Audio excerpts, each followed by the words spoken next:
तफ़ा फ़ाऊज़ु बिल्लाहि मिन शुरूरि अनफुसिना व मिन सय्याति अमालिना मन यहदिल्लाहु फ़ला मुज़िल्ल लहु व मन युज़लिल फ़ला हादिय लहु व अशहदु अन ला इलाहा इल्लल्लाहु वहदहु ला शरीका लहु व अशहदु अन्न मुहम्मदन अब्दुहु व रसूलुहु अम्मा बादु फ़इन्न खैरल हदीस किताबुल्लाहि व खैरल हदी हदी मुहम्मदिन सल्लल्लाहु अलैहि वसल्लम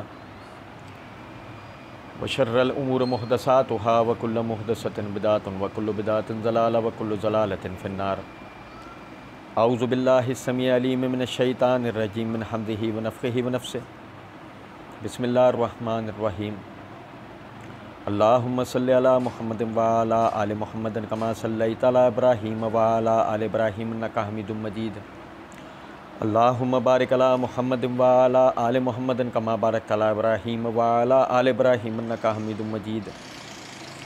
रब्बि इश्रह ली सदरी व यस्सिर ली अमरी वहलुल उक़दतम मिन लिसानी यफ़क़हू क़ौली। रब्बि ज़िदनी इल्मा। किताब दीजिएगा तफ़सीर।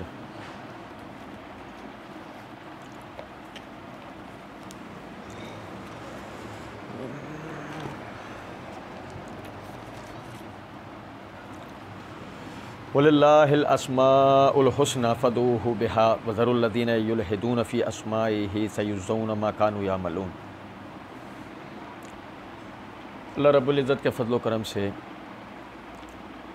हम तौहीद के हवाले से पढ़ रहे थे और तौहीद की मायने फिर उसकी जो इक़साम हैं, तौहीद रबूबियत, तौहीद उलूहियत, तौहीद अस्मा व सिफ़ात। अस्मा व सिफ़ात के हवाले से हम पढ़ रहे थे। अल्लाह रब्बुल इज़्ज़त ने सूरह हशर की आयत नंबर 23 और 24 में एक मुख्तसर सा तारुफ़ अपनी अस्मा व सिफ़ात के हवाले से कराया, जिसको हमने पिछले 2 दरसों में हमने पढ़ना शुरू किया था। उसने अपना इस्बात किया, फरमाया हुवल्लाहुल्लज़ी ला इलाहा इल्ला हुवा, वो अल्लाह जिसके सिवा कोई इलाह नहीं है, उसके सिवा कोई इलाह नहीं है। क्यों नहीं है? हमने पढ़ा था उसके मलिक होने को, कुद्दूस होने को, सलाम होने को, मोमिन होने को, और इसका मायने मफ़हूम हमने समझे थे अल्लाह की दी हुई तौफ़ीक से। आगे अल्लाह रब्बुल इज़्ज़त ने फरमाया अल मुहैमिन। आप सूरह आराफ देखेंगे, अल्लाह रब्बुल इज़्ज़त ने सूरह आराफ में एक मकाम पर अल्लाह यानी कुरान पाक के लिए ये लफ्ज़ इस्तेमाल किया है अरब मुहैमिन का, और वह मायने क्या बनते हैं कि कुरान पिछली जितनी किताबें हैं उन सब के ऊपर निगहबान है, निगरानी करने वाला है। जो पिछली जो किताबें थीं उनमें क्या बातें आज सही हैं और क्या गलत हैं, उसको ये कुरान वाज़े करता है। तो अब सोचें कि अल्लाह का मुहैमिन होना क्या है। अल्लाह ताला सही को वाज़े करके गलत को मिटा देता है, हक़ को वाज़े करके बातिल को मिटा देता है, सच को वाज़े करके झूठ को मिटा देता है, अदल को वाज़े करके जुल्म को मिटा देता है, नेमत को वाज़े करके जुल्मत को ख़त्म कर देता है, बारिश को बरसा के कहत ख़त्म कर देता है, नेमत अता करके बेनेमती की जो एक मायूसी है बंदे के ऊपर वो ख़त्म कर देता है। ये अल्लाह रब्बुल इज़्ज़त का मुहैमिन होना है। वो अपने बंदे का निगहबान है, वो अपनी मखलूक़ात का निगहबान है। आप देखें, गौर तलब नुक्ता है, एक मुर्गी जब अपने अंडे सेह रही होती है, आप कभी उस मुर्गी को उसके अंडों को देखें यार, उसको नहीं पता है कि मेरे किस अंडे में से चूजा निकलेगा, पता है? एक माँ 9 महीने अपने बच्चे को पेट में रखती है, उसकी तकलीफ़ झेलती है, हर एक नया दिन उसके लिए फ़िक्र को बढ़ाता है, मेरा बच्चा ना मर जाए, मेरा बच्चा ना मर जाए, इसे कोई नुकसान ना हो जाए। कौन संभाल रहा होता है? मैं मिसाल देता हूँ अमूमन इस हवाले से। आप देखें कि माँ है, पिछले दिनों हमने अल्लाह के रहीम होने के हवाले से पढ़ा था, उसमें मैंने आपको मिसाल दी थी कि अल्लाह रब्बुल इज़्ज़त ने रहमत को 100 दर्जों पर तख्लीक किया है, 99 अपने पास रखे हैं, 1 दर्जा दुनिया में उतारा है। सही मुस्लिम के अंदर हदीस है, नबी सल्लल्लाहु अलैहि वसल्लम ने फरमाया जिसकी वजह से तुम देखते हो कि हैवानात भी अपने बच्चों पर रहम खाते हैं, शिकारी जानदार कि जो किसी को किसी वक्त भी फाड़ खा सकते हैं, वो अपने बच्चों पर रहम करते हैं, उन्हें कुछ नहीं करते। ये अल्लाह की उस सिफत रहमत की वजह से कि उसने जो अपनी मखलूक़ात के लिए जो सिफत को तख्लीक किया। अभी गौर तलब नुक्ता है कि उसका वो निगहबान होना ही है कि मूसा अलैहिस्सलाम की वालदा क्या सोचकर डेली बहती मौजों पर अपने बच्चे को टोकरे में डालकर रस्सी से बांध के दरख्त से उस रस्सी को लिपेट के और उस टोकरी को छोड़ दिया करती थी, क्या सोच के? भाई बहती नहर है, बहती नहर की मौजें कुछ हल्की मौजें नहीं होती हैं। और फिर मिस्र का वो नहरी निज़ाम और दरियाए नील के पास उनकी रिहाइश, वो कोई ऐसे लोग तो थे नहीं कि यहाँ कोई 5, 6 साल 8 साल से आके रहना शुरू हुए हैं जिन्हें इस पानी के फ़वायद या नुकसानात के बारे में पता नहीं, दरिया और उसकी मौजों के बारे में पता नहीं। उस औरत, और फिर सबसे बड़ी माँ है। कौन माँ करती है ऐसा अपने बच्चे के साथ कि वो अपने बच्चे को एक टोकरे में डालकर और वो रस्सी से बांधा जी, वो दरख्त से लिपेटा और वो छोड़ दिया पानी के अंदर? क्या वाकया क्या है? पढ़ो आप सूरह अंबिया। फिरौन के भेजे हुए फौजी, जब ये ऑर्डर जारी हो गया था बनी इसराइलियों को कत्ल करो, बनी इसराइलियों को कत्ल करो, इनके एक एक बच्चे को ज़बह कर डालो। फिरौन के फौजी डेली आते, घर घर जाते कि कोई बच्चा तो पैदा नहीं हुआ है, और अगर वो बच्चा मिल जाता उसको ज़बह कर देते। मूसा अलैहिस्सलाम की वालिदा इस डर से अपने बच्चे को टोकरी में रख के, एक बात पिछले हिस्से से घर के नहर बह रही है ना, रस्सी लिपेटी पेड़ के साथ, टोकरे में बच्चे को डाला, उस रस्सी के दूसरे सिरे से गिठान बांधी, पानी में छोड़ दिया। वो बहता हुआ बच्चा पानी में आगे निकल गया। वो आए घर के अंदर, उन्होंने तलाशी ली, कुछ भी नजर नहीं आया, चले गए। इन्होंने वो रस्सी खींची और अपने बच्चे को उस टोकरी में से निकाल के अपने पास महफूज कर लिया। लो जी, दिल खुश। कोई बोले अबे नेक माई, 100-150 साल तेरी उम्र है। भाई उस वक्त में आम जवानी की उम्र ऐसी होती थी, 100-150 साल। ये जो फिरौन जो नील में गर्क हुआ था, ये जवान गर्क हुआ था और इसकी उम्र 250 साल थी। कुछ समझ ना बात? अभी पूछे 100-125 साल तेरी उम्र है, अकल तेरी किधर है? नहीं समझ में आई बात? कोई होता तो यही कहता ना। बात ये नहीं है, माँ की ममता है। दरिया में बच्चा डूब जाएगा, वो अपनी जगह एक बात है, मेरी आंखों के सामने कोई उसको बेदर्दी से ज़बह कर देगा, माँ के दिमाग में ये बात चल रही है। लेकिन सुनो ज़रा बात, असल में ये आइडिया भी उसके दिमाग में कैसे आया? ये आइडिया अल्लाह रब्बुल इज़्ज़त ने उसके दिमाग में डाला, क्योंकि उसकी वजह है कोई इतनी बड़ी मौज आएगी ही नहीं जो इस टोकरे को डुबो दे, और न इतना इसके दिल में डर आएगा कि इसके दिमाग में ख्याल आएगा कि ये इस बात को सोचे। और यूं इस बच्चे की उस दिन तक हिफाजत होती रहेगी जिस दिन फिरौन की बीवी को इस बात का एहसास हो जाएगा मेरे यहाँ औलाद नहीं हो सकती, मेरे यहाँ औलाद।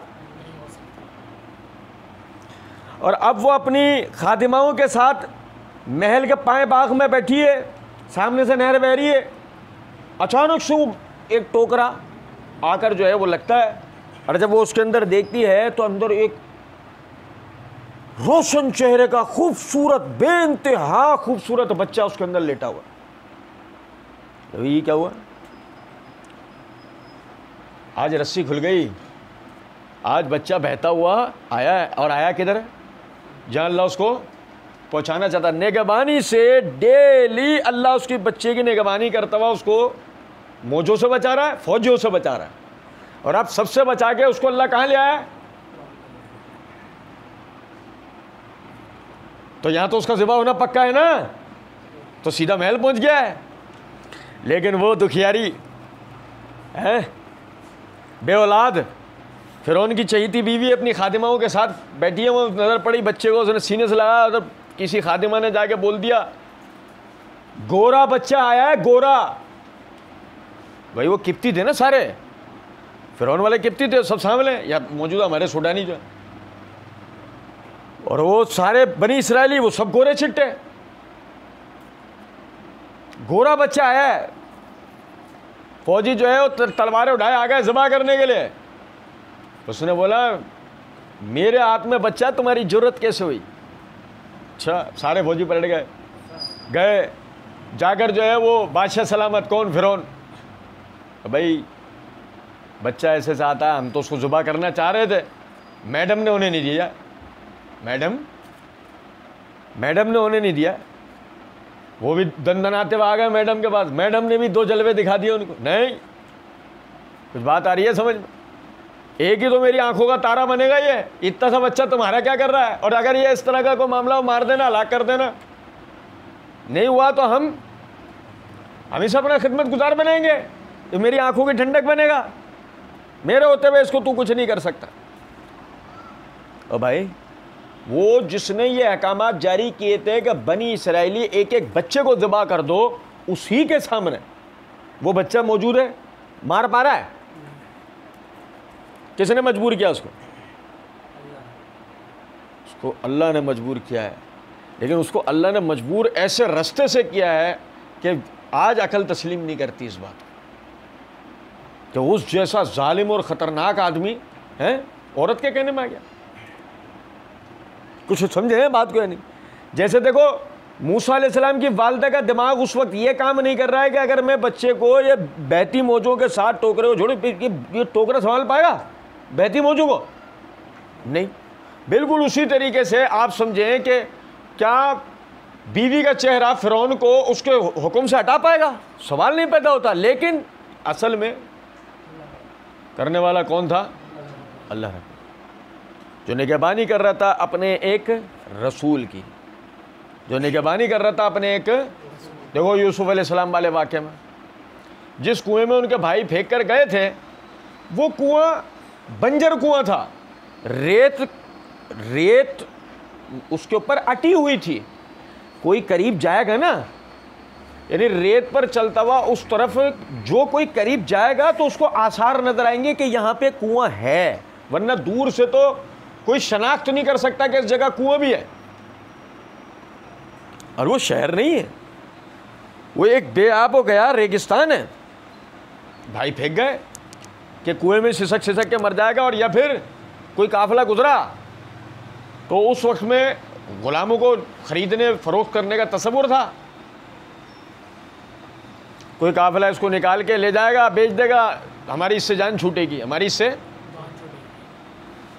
लो जी भाई, यूसुफ अलैहिस्सलाम को वाकई एक काफिला आया और निकाल के अपने साथ ले गया। लेकिन सवाल ये पैदा होता है, एक शाहराह से गुजरने वाले काफिलों में से यही काफिला क्यों रुका?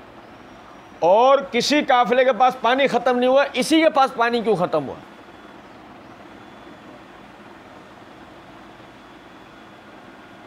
या बुशरा हाजा गुलाम, जो बड़ा प्यारा लगता है जुमला, यकीन कर कि जब उसने अंदर डोल डाला, अरे मूसा अलैहिस्सलाम उस पर बैठकर, यूसुफ अलैहिस्सलाम उस डोल के ऊपर बैठ के जब ऊपर आया, उसने देखा, उसने प्यासा आदमी को पानी चाहिए।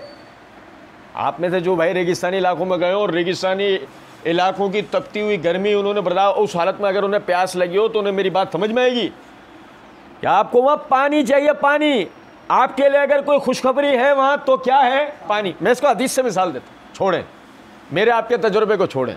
नबी सल्लल्लाहु अलैहि वसल्लम ने फरमाया, सुन्नत नसाई के अंदर रिवायत है कि तुम में से तुम एक शख्स को देखते हो कि वो तपती रेत के ऊपर इधर से उधर भागता फिर रहा है और प्यास की शिद्दत की वजह से उसकी ज़ुबान बाहर आ चुकी है और दूर से उसको पानी के आसार नजर आने शुरू होते हैं।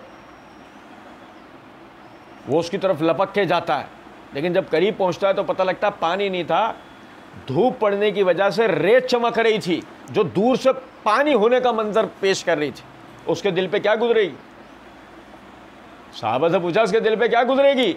साहबा ने कहा, अल्लाह के रसूल, वो तो जीते जी मर जाएगा।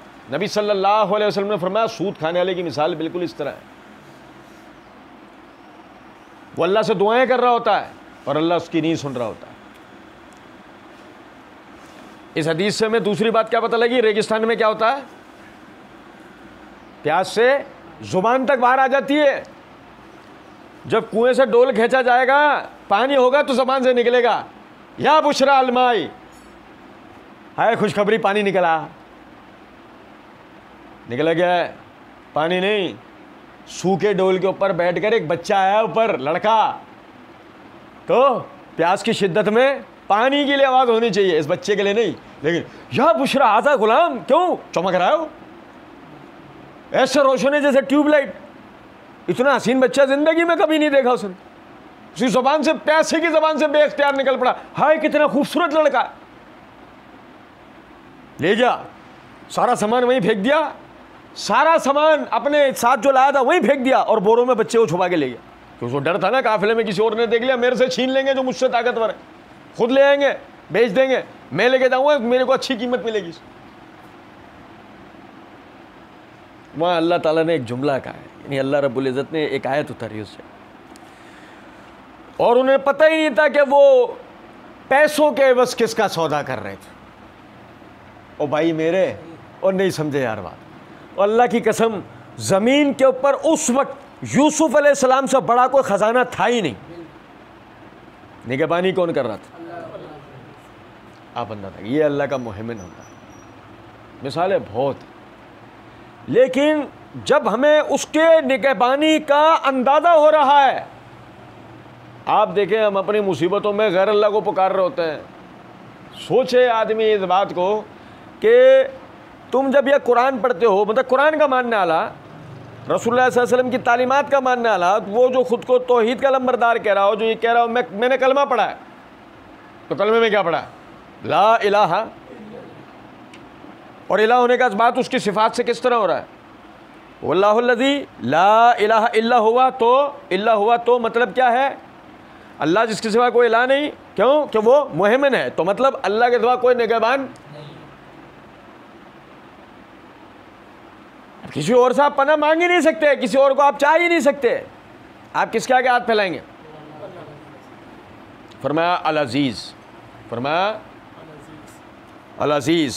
समझे ज़रा बात, ये देखें मेरे हाथ में मिसबाहुल लुगात है, इसके सफ़ा नंबर 549 के ऊपर वो फरमाते हैं अल इज़्ज़त, ये क्या लफ्ज़ है कि एक शख्स अपनी शनाख्त के मामले में, अपनी शनाख्त के मामले में मुकाबले के बलबूते किसी के ऊपर गालिब आए। अरबी में इस गलबे को इज़्ज़त कहा जाता है। अरबी में इस गलबे को, देखो ना सूरह ज़ुमर के अंदर हम पढ़ते हैं फलिल्लाहिल इज़्ज़तु जमीया, फलिल्लाहिल इज़्ज़तु जमीया, इज़्ज़त सारी अल्लाह रब्बुल इज़्ज़त के लिए। तो अल अज़ीज़ कौन होता है? वो कहते हैं अल अज़ीज़ कौम का सबसे शर्फ रखने वाला, सबसे ज़्यादा ताकतवर, नादिर कि उसके जैसा दूसरा मिलना मुश्किल हो, और सबसे ज़्यादा जिसकी इज़्ज़त की जाती है, वो बुलंद बाला बादशाह के जिसके मनसब का हुसूल नामुमकिन हो, जिसके मनसब का हुसूल नामुमकिन हो। जैसे कि देखें फ़िरौन वो जिस मनसब पे बैठा हुआ था ना, 2 बर्रे आज़मों पे अकेला हुकूमत कर रहा था, 2 बर्रे आज़मों पे अकेला हुकूमत कर रहा था, दुनिया की सबसे ताकतवर फ़ौज रखने वाला। उसके मुकाबले के बग़ैर मुल्क के मिस्र का मुतलकुल अन्नान बादशाह बनना नामुमकिन है। मेरी बात तवज्जो सुने। कुएं से निकला हुआ बच्चा है, गुलामी करता हुआ बच्चा है, महल से ज़ंदान में पहुँचाया हुआ बच्चा, और ज़ंदान से ख्वाब की ताबीर बताने के लिए आने वाला आदमी बादशाहत के तख्त पे कैसे बैठ जाएगा? समझे नहीं? पढ़ा था ना हमने सूरह यूसुफ। तो इज़्ज़ु मन तशा व तुज़िल्लु मन तशा, जिसके जो अजीज़ है गलबा उसके हाथ में, जिसके हाथ में गलबा है वो जो चाहे जब चाहे जैसे चाहे करता है।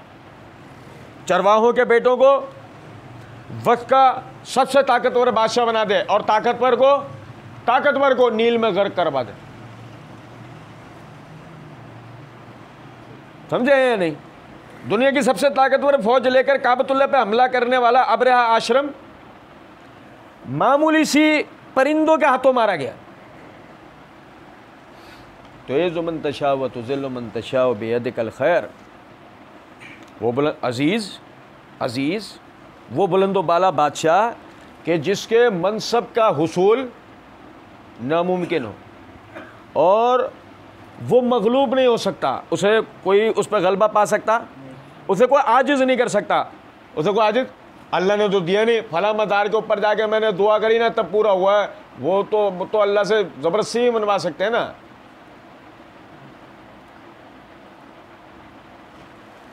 अजीज़ कौन है? जिसको कोई आजिज़ ना कर सके और उसके इस सिफत के अंदर कोई दूसरा उस जैसा। ये मेरे हाथ में मुफर्रदातुल कुरान है इमाम राग़िब अस्फ़हानी रहमतुल्लाह अलैह की, इसके ये सफ़ा नंबर 693 के ऊपर वो कहते हैं अल अज़ीज़ वो है जो गालिब हो और मगलूब ना हो सकता हो। गालिब हो और मगलूब, मिसाल क्या दी है उन्होंने? कहते हैं जैसे कुरान के अंदर आता है सूरह यूसुफ आयत नंबर 88 में कि जब यूसुफ अलैहिस्सलाम बादशाह बने हुए हैं, कैद साली है, आधी दुनिया परेशान हाल है, भाई आए हैं गल्ला लेने के लिए, जितना पैसा लाए हैं तौल के हिसाब से उतना गल्ला लेके चले गए, दोबारा आए लेने, मिलता नहीं है, इसे इतनी आराम से मिलता नहीं है, अदल के साथ दिया जाता है। ऐसा नहीं है तुम माल ज़्यादा ले आए तो तुम स्टॉक ज़्यादा ले जाओगे और अपने पास डंप कर लोगे,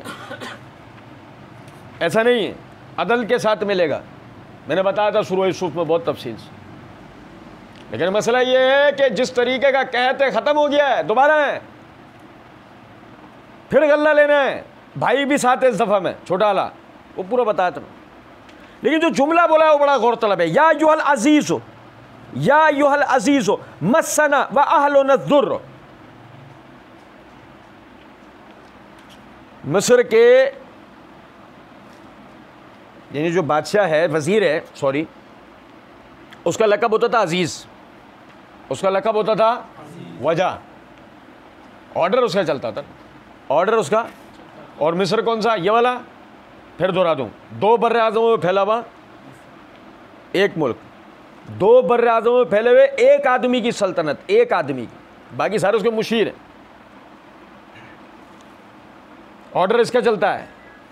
और देखो अभी देखो ज़रा बात गौर तलब, 10 भाइयों का है, 10 भाइयों के 9, 10 भाइयों के 9 आए हैं, 10वां ये सामने खड़ा है, कोई नहीं जानता इसको अभी। 10 भाइयों के 9 आए गल्ला लेने के लिए, लेकिन सर झुकाए खड़े हैं, किसके आगे? जिसे कुएं में फेंक के आए थे। लेकिन कह क्या रहे हैं? जुमला क्या कह रहे हैं? या अय्युहल अज़ीज़, ए गलबा रखने वाले। अबे कुएं में गिरे हुए कहाँ गलबा रखते हैं? लेकिन दिलाया किसने? या साहिब सिजने अरबाबुम मुतफर्रिकून खैरुन अमिल्लाहिल वाहिदिल कहार। ए मेरे जेल के साथियों ज़रा बताओ तो सही, ये फलां औलाद देगा, फलां बारिश बरसाएगा, फलां ये करेगा, फलां ये करेगा, फलां ये करेगा, ये इतने सारों को पुकारना ये बेहतर है या एक अकेला अल्लाह इन सब पे गलबा रखने वाला?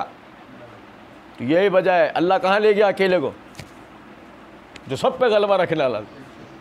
या अय्युहल अज़ीज़ मस्सना व अहलुना दुर्र। और आप देखें अल्लाह रब्बुल इज़्ज़त ने अपना इस्बात किया अज़ीज़ होने से, और अल्लाह का अज़ीज़ होना देखें गौर तलब नुक्ता है। एक जुमले से बताता, मूसा अलैहिस्सलाम ने जो दावत पेश करी फ़िरौन के दरबार में, उसमें लाजमी इस अकीदे का इस्बात किया है कि अल्लाह 7 आसमानों से ऊपर अपने अर्श पे मुस्तवी है। पढ़ो आप सूरह ताहा।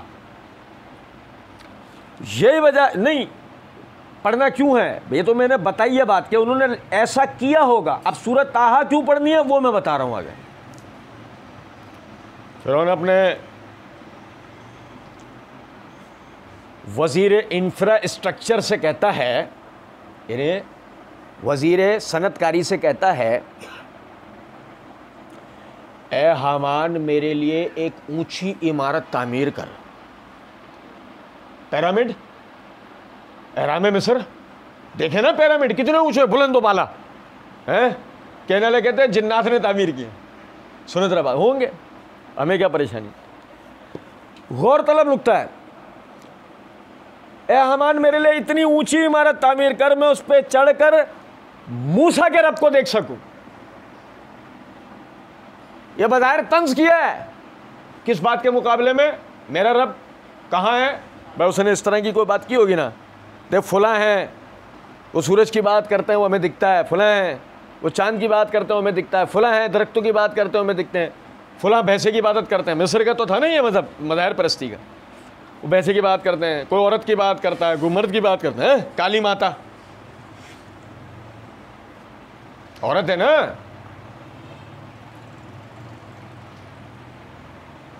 तेरा रब कौन है? कहाँ है तेरा रब? कौन है? तो जो मूसा अलैहिस्सलाम ने मार्फत दिलाई होगी, उसमें साथ ये जुमला बोला होगा, मेरा रब 7 आसमानों से ऊपर अपने अर्श पे मुस्तवी है। तो तंजिया उसने क्या कहा है? अमान मेरे लिए एक ऊंची इमारत तामीर कर, मैं उस पर चढ़ के मूसा के रब को। समझे बात को?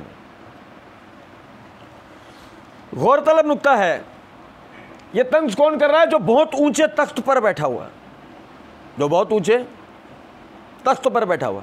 अब वो पता है, जिस तरह मूसा अलैहिस्सलाम की वालिदा के लिए नहीं है? कौन डालता अपने बच्चों को ऐसे दरिया में? कुछ भी हो, कितना भी खतरा हो, वह बह जाएगा, डूब जाएगा बच्चा। बिल्कुल उसी तरीके से इतना ताकतवर बादशाह जिसकी 2-2.5 लाख से ऊपर की आर्मी है उसको खुद को क्या पड़ी थी उस रात निकलने की कि वो खुद जाकर बनी इसराइल का ताक़ुब करे और खुद अपनी फौज के साथ जाके, वो जंग हो रही थी क्या भाई? बनी इसराइल का बड़े पैमाने पर कत्लेआम करना था, बचे हुओं को मारना था उस रात को। अब जब बचे हुओं को मारना था, फौज को हुक्म देते जाओ 5-10 हज़ार चले जाओ कीमा बना कर आ जाओ, रिपोर्ट ले आना मेरे पास।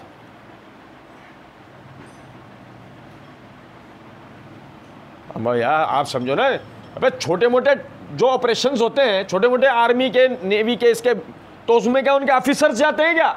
ये तो फिर बादशाह की बात हो रही है। और बादशाह भी कौन सा? फिरौन। बादशाह कैसा? फिरौन। क्या हुआ एकदम दिमाग में, क्या हुआ?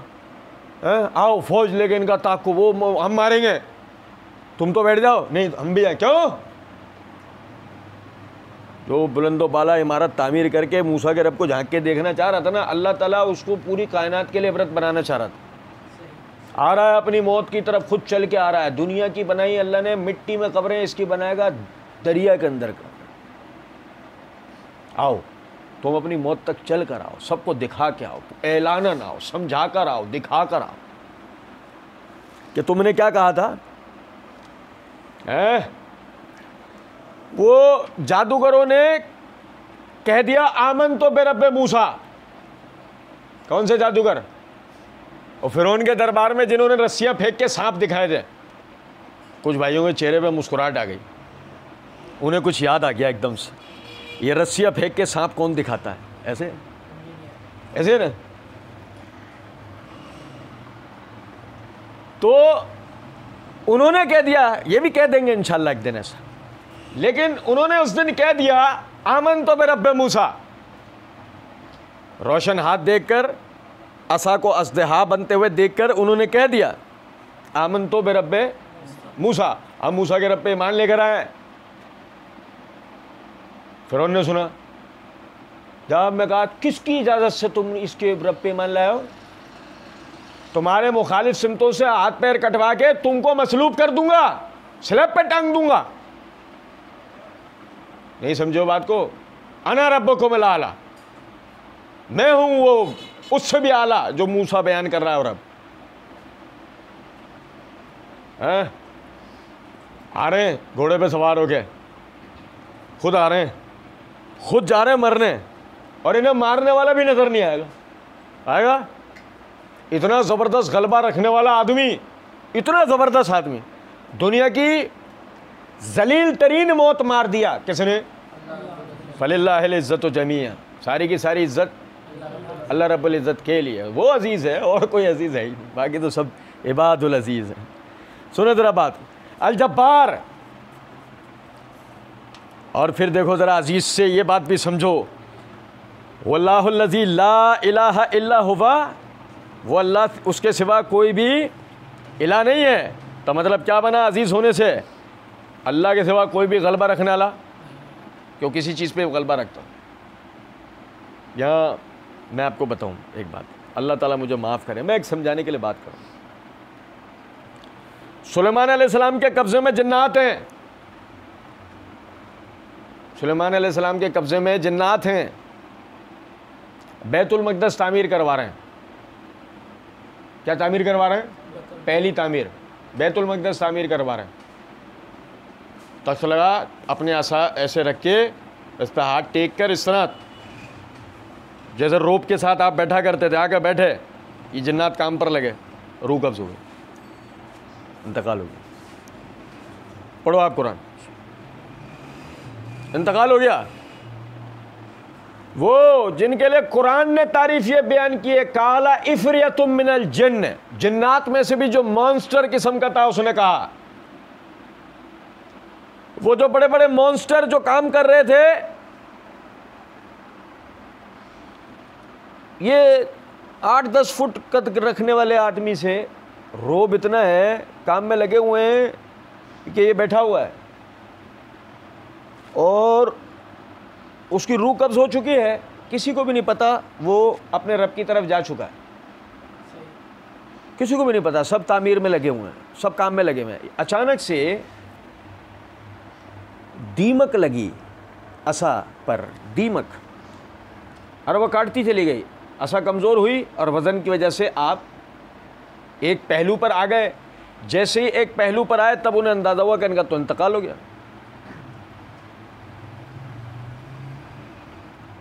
जिन्नात, ताकतवर तरीन मखलूक, इंफॉर्मेशन रखने वाली मखलूक, क्या हुआ? इंतकाल हो गया, पता भी नहीं लगा। वजह क्या है उसकी? अजीज़ कौन है? असल में तो सुलेमान अलैहिस्सलाम थे और वो मखलूक थे सुलेमान अलैहिस्सलाम के आगे, लेकिन अल्लाह ने उस दिन साबित कर दिया कि अजीज़ कौन है। देखो, ये इतना गलबा रखने वाला भी उसके आगे कुछ नहीं कर सका। कुल्लु नफ्सिन ज़ाइक़तुल मौत, वह आखिरकार इसका भी इंतकाल हुआ। फना नहीं है तो अल्लाह को नहीं।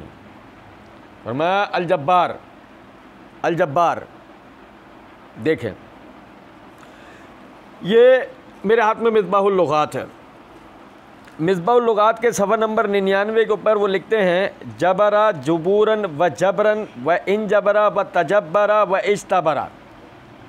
ये सारी मश्तकात एक लफ्ज़ की हैं और वो लफ्ज़ क्या है कि जिसके मायने बनते हैं टूटी हुई हड्डी का दुरुस्त होना, टूटी हुई हड्डी का दुरुस्त होना। और जबर अल फ़कीर, अगर जुमला यूं कहा जाए जबर अल फ़कीर, तो मैंने क्या होंगे? एक इंतहाई मोहताज आदमी को गनी कर देना, इंतहाई मोहताज को। जबरहु अलल अम्र, अगर यह जुमला इस तरह बोला जाए तो मतलब किसी भी मामले के लिए आखिरकार किसी को मजबूर कर देना, आखिरकार।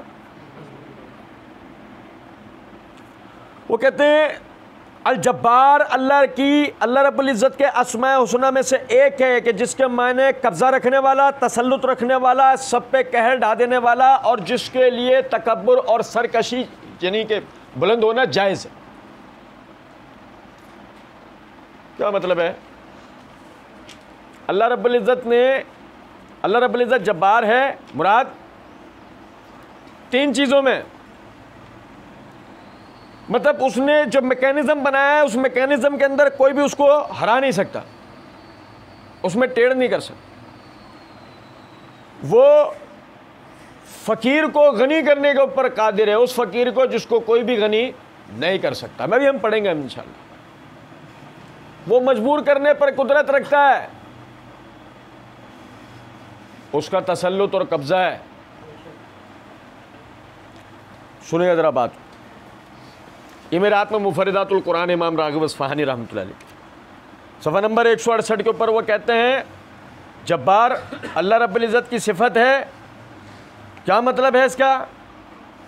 इस हवाले से इसके इश्तकात में अहले लुगत के दो कौल हैं। बाज़ ने कहा ये जबरतुल फ़कीर के मुहावरे से माखूज़ है, जिसके मायने फ़कीर की हालत को दुरुस्त करने और इसे बेनियाज कर देने के हैं। और अल्लाह रब्बुल इज़्ज़त चूँकि अपने फैज़ान नेमत से लोगों की हालत दुरुस्त करता है, उनके नुकसानात पूरे फरमाता है, इसलिए उसे अल जब्बार कहा जाता है। और बाज़ उलमा लुगत ने कहा कि चूँकि अल्लाह ताला अपने इरादे के साथ मक़हूर है, कहर डाल देने वाला, जो चाहे वो करता, इसलिए उसे अल जब्बार के नाम से पुकारा गया है। अब आप ये दोनों मायनों में ही ले लें अल्लाह रब्बुल इज़्ज़त। उसका जब्बार होना अल जबरतुल फ़कीर के तहत, मिसाल देता हूँ,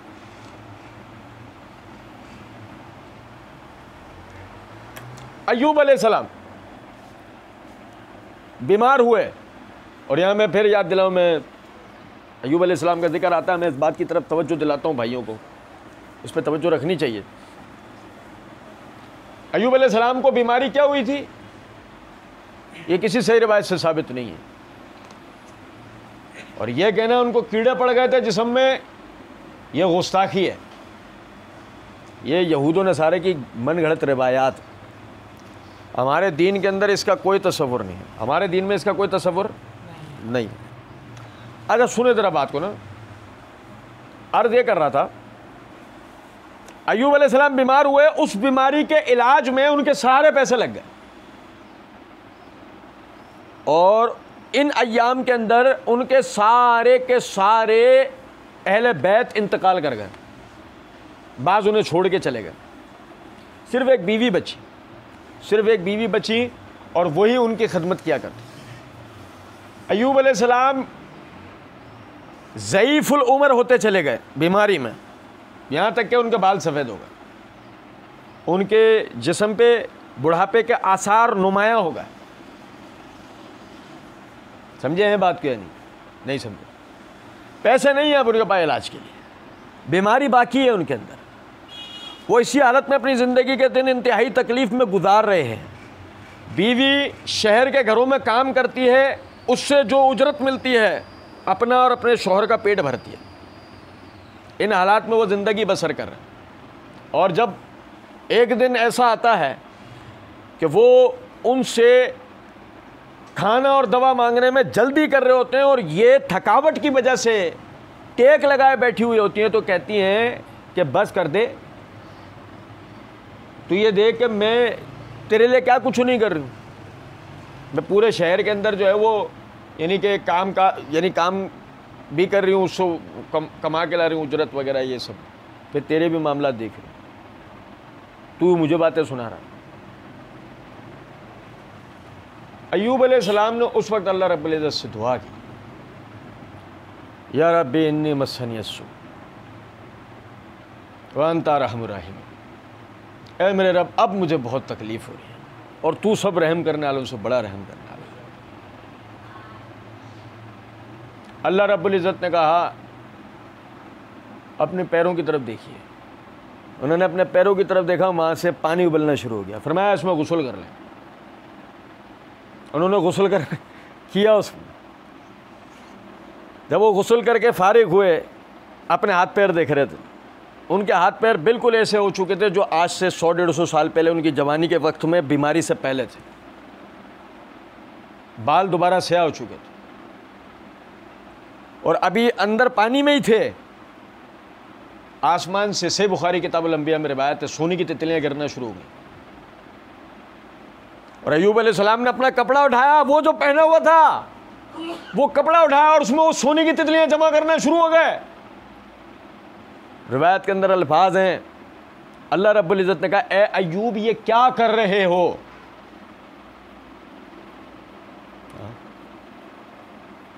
समझे ही नहीं हम बात को। ए अय्यूब ये क्या कर रहे हो? ये कौन कह रहा है?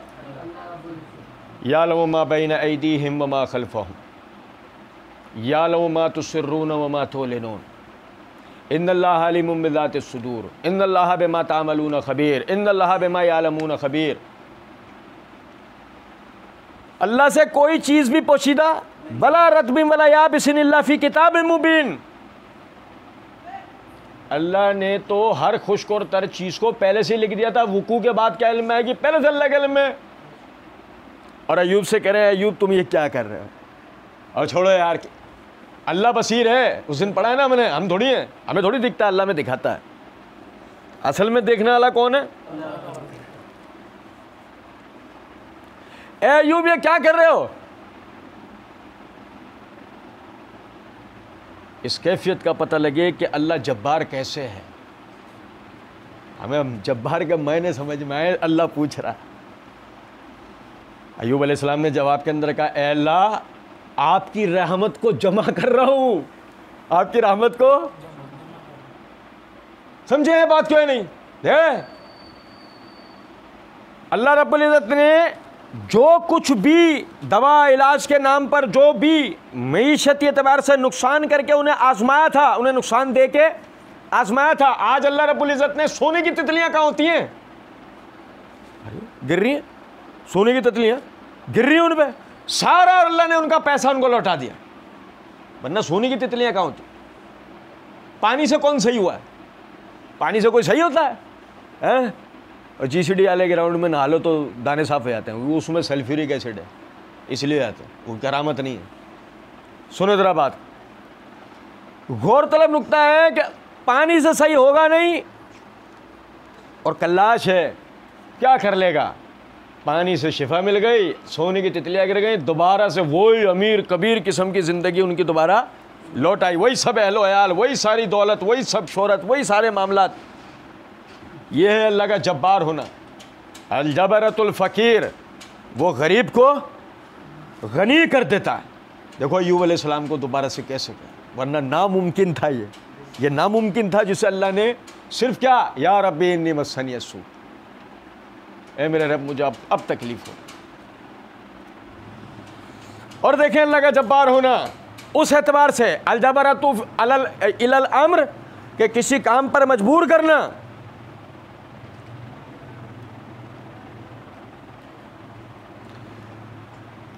ए अल्लाह, उमर बिन अल खत्ताब या अमर बिन हिशाम, इन दो में से किसी एक के ज़रिए अपने दीन की खदमत ले ले। दुआ की ना नबी सल्लल्लाहु अलैहि वसल्लम ने अल्लाह ताला से दुआ की, एक तो उमर बिन अल खत्ताब के लिए, दूसरा अमर बिन हिशाम। अमर बिन हिशाम कौन है? मिर्ज़ा के दादाजी अबू जहल। क्या कि इन दो में से किसी एक के ज़रिए अपने दीन की खदमत ले लें। उमर अपने घर से निकले, आज मोहम्मद को कत्ल कर दूंगा सल्लल्लाहु अलैहि वसल्लम, आज मोहम्मद को कत्ल, आज नहीं छोड़ूंगा। रस्तों में साहब भी मिले, नाम इस वक्त मेरे ज़हन में नहीं है। कहा उमर कहाँ जा रहे हो? तलवार, नंगी तलवार हाथ में देख के कहा उमर कहाँ जा रहे हो? कहा आज मैं मोहम्मद को नहीं छोड़ूंगा। नाउज़ुबिल्लाह, समझे हैं बात को? अच्छा तो पहले अपने घर की खबर तो ले लो भाई। अगर इस वजह से कि तेरे बाप दादा के दीन के खिलाफ मोहम्मद सल्लल्लाहु अलैहि वसल्लम बोलते हैं तो तू नाउज़ुबिल्लाह उन्हें नुकसान पहुंचाने जा रहा है, शहीद करने जा रहा है, पहले जाकर अपने बहन बहनों को देख, अपने घर की खबर ले। उन्होंने भी तो उनका दीन कबूल कर लिया, वो भी तो तेरे बाप दादा के दीन के खिलाफ आ गए। जो भी शुरू करो पहले अपने घर से करो, उसूल तो यही है ना, वांजिर अशीरतकल अक़रबीन। जो भी शुरू करो पहले अपने आप से शुरू करो, पहले अपने घर से शुरू करो। उमर सुनो जरा बात, मेरी बहन मेरे साथ बड़ी हुई है, मेरी बहन मेरे साथ बड़ी हुई है, मुझसे ज़्यादा कौन जानता है। सवाल ही नहीं पैदा होता अपने बाप दादा के दीन को छोड़ दे, ये बोलना चाहिए था ना। इस साहबी से, ये जो साहबी है ये भाई है क्या? अबे तो मिलाज को दूसरी तीसरी मरतबा है। बहन के साथ तो बचपन से लड़कपन से नौजवानी से जवानी, वो अपने घर की हो गई, अपने घर का हो गया, लेकिन जानते तो है ना एक दूसरे को, कबायली निज़ाम में रहते हैं। हमारा ये यूरोपियन सेपरेशन का कॉन्सेप्ट थोड़ी है कि भाई मार रहता है बहन मार रहती है, सालों एक दूसरे का मुंह नहीं देखते। ये अरबों का कबायली निज़ाम है। यहाँ खाना दम नहीं होता जब तक सारे खानदान का पता ना हो कि कौन क्या कर रहा है। उसने कह दिया अच्छा लो ये भी पलट गए बहन के घर की तरफ। चलो दूसरी भी बात की जा सकती थी, अच्छा तो बुनियाद कौन है? पहले बुनियाद को ख़त्म करके आऊँगा, फिर बहन से निपटूंगा। भाई आता है, ये भी आता है दिमाग में? ये भी नहीं आता दिमाग, कुछ भी नहीं आता दिमाग। बस वो नबी सल्लल्लाहु अलैहि वसल्लम दुआ क्या करते थे, ऐ अल्लाह दिलों के फेरने वाले, ऐ अल्लाह दिलों के फेरने वाले, तू मेरे दिल को अपने दीन की तरफ रख। उमर का दिल फिर चुका है। उमर का दिल कहाँ? इस्लाम की तरफ नहीं, बहन की तरफ। पहले दिल किसकी तरफ था? नाउज़ुबिल्लाह, नबी सल्लल्लाहु अलैहि वसल्लम के कत्ल के इरादे से घर से निकले थे। लेकिन ये हुआ है, अजीब वाक़या हुआ है। ये हमारी तो अकल तस्लीम नहीं है। जो उमर की शख्सियत को हम जानते हैं, हमारी अकल इसको तस्लीम नहीं करती, सिवाय इस बात के कि हमें अल्लाह का जब्बार होना समझ में आता।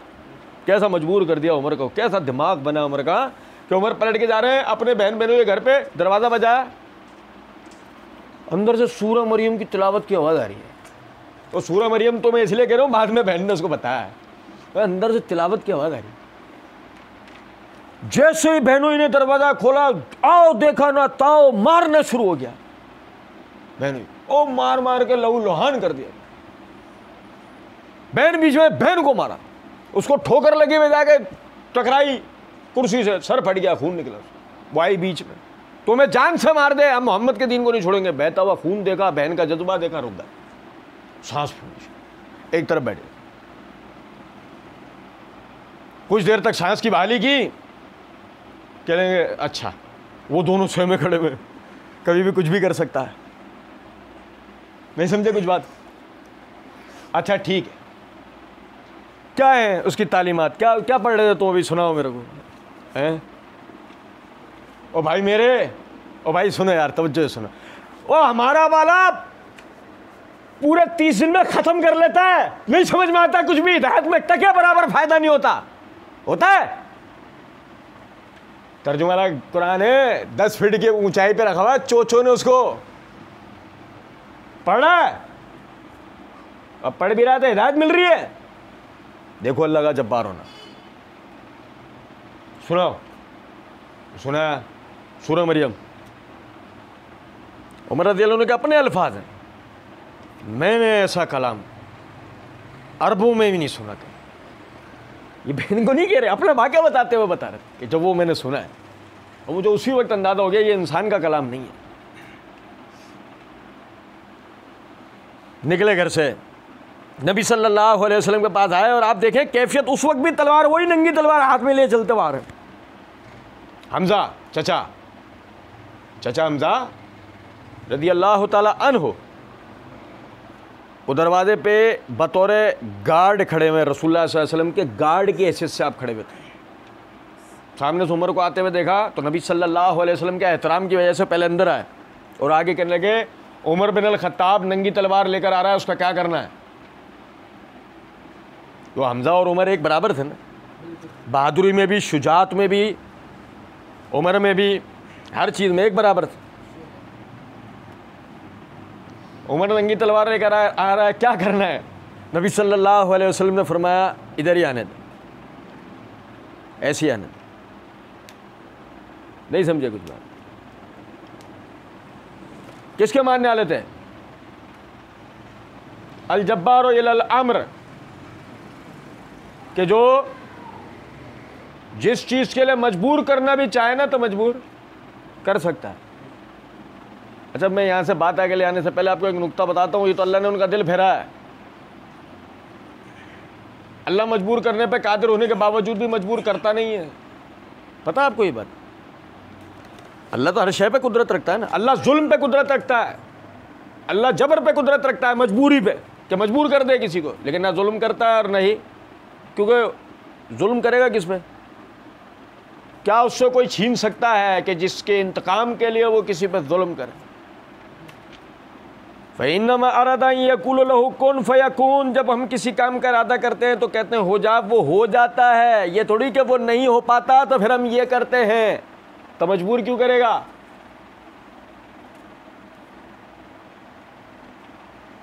उमर तलवार लेकर अंदर आए, नबी सल्लल्लाहु अलैहि वसल्लम के पैरों में बैठे और इस्लाम कबूल कर लिया। फरमाया अशहदु अल्ला इलाहा इल्लल्लाह अशहदु अन्ना मुहम्मदन अब्दुहु व रसूलुहु, इस्लाम कबूल कर लिया। ये उमर बिन अल खत्ताब थे, वो उधर आमिर बिन हिशाम, काबतुल्लाह के पर्दे के पीछे छुपा हुआ नबी सल्लल्लाहु अलैहि वसल्लम की किरत सुन रहा है।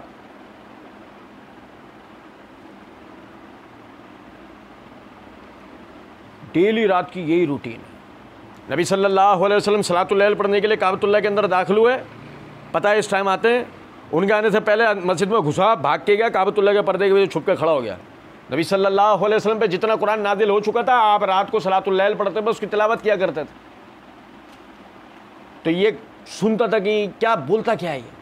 मिसाल के तौर पे जब वो ये बोलते हो ले इलाफ़े कुरैश, कुरैश के दिल बढ़ाने के लिए, इलाफ़िहिम रिहलत अश-शिताए वस-सैफ, कि उनकी तारीफ़ें कर्ब उन मौसमों में की गई कि जो सख्त तरीन गर्म और सख्त तरीन ठंडे होते हैं। दुनिया के किसी बर्र आज़म में कोई रह नहीं पाता, उनमें अल्लाह ने इनको जिंदा रखा, इनको बूदो-बाश दी। क्यों? फलियाबुदु रब्बा हाज़ल बैत, के इबादत करें इस बैतुल्लाह के रब की। जब अबू जहल ये सुनता होगा तो क्या उसके दिमाग में ये मतलब उसके दिमाग में भी ये बात आ सकती होगी कि ये अपना कलाम घड़कला है? कितनी जबरदस्त बात है ये। दुनिया में किसी के लिए आज तक ऐसा नहीं हुआ 12 महीने का फल बेक वक्त पहुंचते हो। इब्राहिम अलैहिस्सलाम की दुआ की बरकत थी कि 12 महीने का फल दुनिया में वाहिद एक शहर है जहाँ बेक वक्त पहुंचते हैं, और रसूलुल्लाह सल्लल्लाहु अलैहि वसल्लम की दुआ के बाद फिर मदीने की भी कैफियत यही हो गई, ले इलाफ़े कुरैश। और सुनो, पर्दे के पीछे छुपा हुआ जिस दरवाजे से आता था उसी दरवाजे से निकल के, यानी जब आप चले जाते थे तो पर्दे से निकल के ना उसी दरवाजे से वापस जाते। आज इधर निकला तो क्या देखता, अबू सुफियान निकला पर्दे में से। वो उस वक्त अबू सुफियान मुसलमान नहीं हुए थे, इधर से ये निकला, उधर से अबू सुफियान पर्दे में से निकला है। पता लगा वो भी छुप के सुन रहे थे। आमना सामना हो गया। अब अबू सुफियान ने अबू जहल से कहा, ए अबुल हकम, असल तो अबुल हकम थी ना उसकी कुनियत, ये तो इस्लाम ने उसको नाम दिया अबू जहल, हैं, मिर्जा इंजीनियर के दादा, इसके मायने ये होते हैं। अबू जहल के मायने क्या होते हैं? मिर्जा इंजीनियर के दादा। भाई मिर्जा साहब जब अपनी मर्जी का हदीस का तर्जुमा कर सकते हैं तो हम अपनी मर्जी की लुगत भी बना सकते हैं, कौन रोकेगा हमें? एक बात है, सुनो जरा बात। भाई आमने सामने हो गया। अबू सुफियान ने कहा, ए अबुल हकम, तुमने इस लड़के की बातें सुनी है? लड़का, उम्र ज़्यादा होती थी ना, इनकी उम्र 100 से मुतजाविज़ होते हुए उनके सामने वो 40 साल 45 साल 50 लड़के ही उनके लिए। तो तुमने इस लड़के की बातें सुनी? हाँ। तुम क्या कहते हो? अबू सुफियान अबू जहल से कह रहा है कि तुमने इस लड़के की बातें सुनी, तुम क्या कहते हो? अबू जहल ने कहा, देखो ये लड़का बिल्कुल सही कहता है।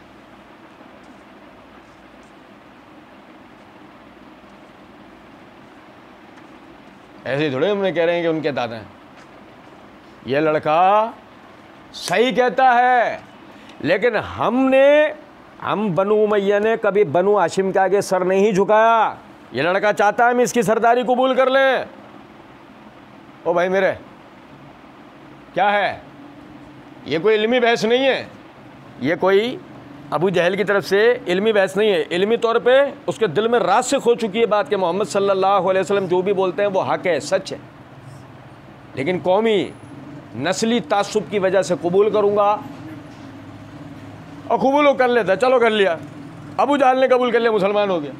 अबू जहल क्या कारनामा कर लेता इल्ला माशाअल्लाह, सिवाय अब्दुल्ला बिन उबई के किरदार अदा करने का। लेकिन उमर ने वो कारनामे सर अंजाम दिए कि जिसके आखिर में ये हुआ कि जद्दे अमजद इबलीस वो रास्ता बदल के जाते हैं। उमर को आते हुए देखते हैं तो रास्ता, सुनो, ये है अल्लाह का जब्बार हो। उमर का दिल फेर दिया, उमर इस्लाम कबूल करेंगे और इस्लाम कबूल करके फिर इस्लाम की खिदमत करेंगे। क्या, किस तरह? नबी अभी आज इनको कोई उंगली भी टच नहीं कर सकता। नबी सल्लल्लाहु अलैहि वसल्लम ने जब साहबा ने कहा अल्लाह के रसूल हमें मारा पीटा जाता है, हम जवाबी कार्रवाई कर सकते हैं, नबी सल्लल्लाहु अलैहि वसल्लम ने फरमाया अभी अल्लाह ताला ने हमारे लिए जिहाद व क़िताल का हुक्म नहीं उतारा।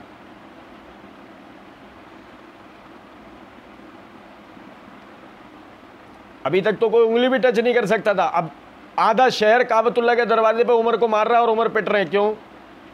अल्लाह ने अभी जिहाद और क़िताल का हुक्म और पैरवी करनी है इनकी। तुम में नमाजें पढ़ के करेंगे, तुम में ठूस के करेंगे। समझते ना ठूसना? 10 मुहर्रम की न्याज, 12वीं की न्याज, 11वीं की न्याज तुम में ठूस के करेंगे, तुम में नमाजें पढ़ के करेंगे। वो अल्लाह के बंदे मारे खा के करेंगे, अल्लाह के रास्ते में माल खर्च करके करेंगे, अल्लाह के रास्ते में जान खर्च करके करेंगे, अपने अहलो अयाल खर्च करके करेंगे। और बाद में क्या होगा? बाद में हम एक कमरे में बैठेंगे और उन्हें गालियाँ देंगे, उन्हें पे ही लान तान करेंगे ठूस के। कभी सुई नहीं चुभी होगी हमें अल्लाह के दीन के लिए, लेकिन बात करेंगे हम उनके गिरेबान के लिए। और सुनो, ये अल्लाह का जब्बार होना है कि उसने इन लोगों का ज़हन बनाया, इन अल्लाह के बंदों का ज़हन बना। और फिर एक ऐसा भी दिन आया जब ये समामा बिन उसाल को पकड़ के लेके आए। किसको पकड़ के लाए?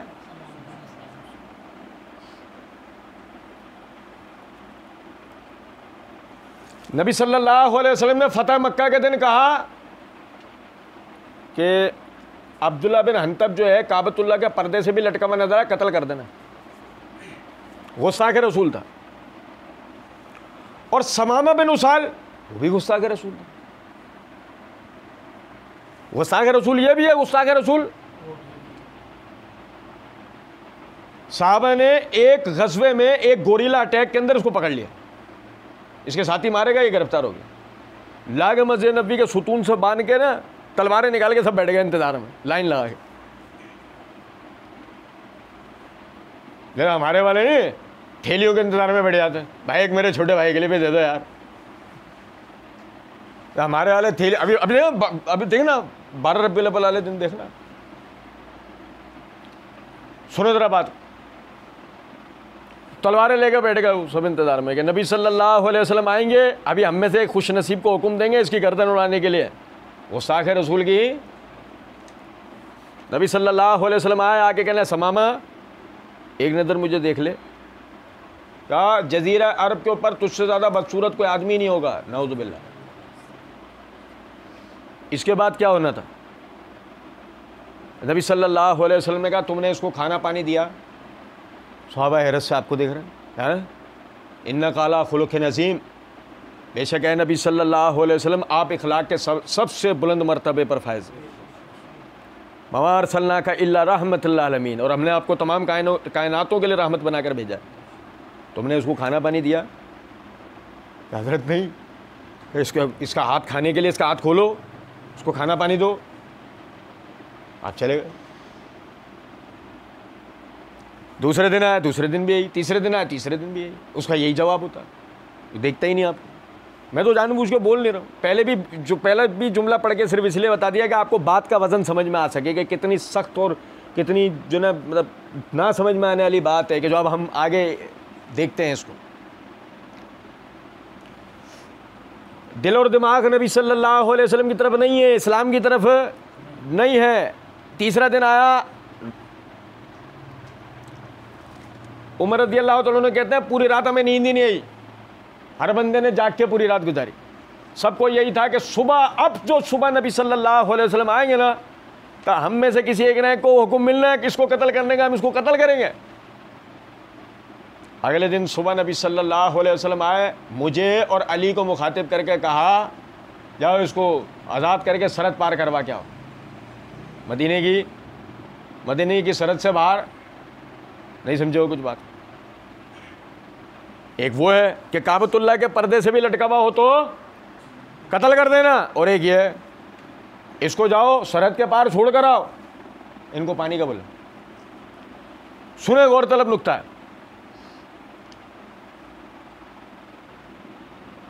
वो चले गए, छोड़ दिया उनको। मुख्तसर बता रहा हूँ, छोड़ दिया उनको। थोड़े अभी आके बैठे हैं नबी सल्लल्लाहु अलैहि वसल्लम के साथ, दूर से एक आदमी भागता हुआ आ रहा है, करीब आया, देखा वही समामा, आए और इस्लाम कबूल कर लिया। गए थे इस्लाम से तासुब दिल में रखे, आए हैं तो मुसलमान हो गए। किसने दिल फेर दिया इस्लाम की तरफ? ये अल्लाह का जब्बार होना। कि देखो किस तरीके से उमर कारनामे करने वाले, अबू जहल दीमक, इखलाक की, अमल की, माशरे की, मईशत की दीमक, उस दीमक को अल्लाह ने इस्लाम में आने नहीं दिया, उसके बदले उमर को रास्ता दिया। समामा, अबू जहल का बेटा इकरमा, वलीद का बेटा खालिद, और नहीं समझे बात को यार, वो तमाम लोगों को अल्लाह ने हिदायत दी कि जिनसे अल्लाह अपने इस दीन की सरबुलंदी चाहता था। और भाई मेरे, क्योंकि अब कोई नबी नहीं आना ना है, अब कोई क्या कादियान में नया पैदा होगा? क्या कादियान में पैदा होगा, वहीं मर जाएगा। भाई रिसालत डाक खाने तक गई, डाक खाने से वापस आ गई। डाक खाने में जॉब करते थे मिर्ज़ा साहब, बड़े वाले मिर्ज़ा साहब, ये छोटे वाले हैं, वो बड़े वाले थे। बड़े वाले मिर्ज़ा साहब ये कहते हैं मैं एटॉमिक एनर्जी में हूँ, ये झूठ बोलते हैं, लेकिन वो सच बोलते थे। वो डाक खाने में, बरतानवी डाक खाने के अंदर एक बतौर क्लर्क जॉब करते थे, उनके हमारे पास जॉब के सबूत हैं। और ये जो एटॉमिक एनर्जी में जो टोपियाँ कराते हैं आवाम को कि मैं एटॉमिक एनर्जी में, इसका कोई सबूत किसी आज तक जाते देखा ना, देखेंगे भी नहीं। और वे बरेलवी मौलवी साहब ने तो वीडियो ही बना दिया कि इनको निकाल दिया गया है, पता नहीं थे भी जो निकाल दिया गया बहरहाल।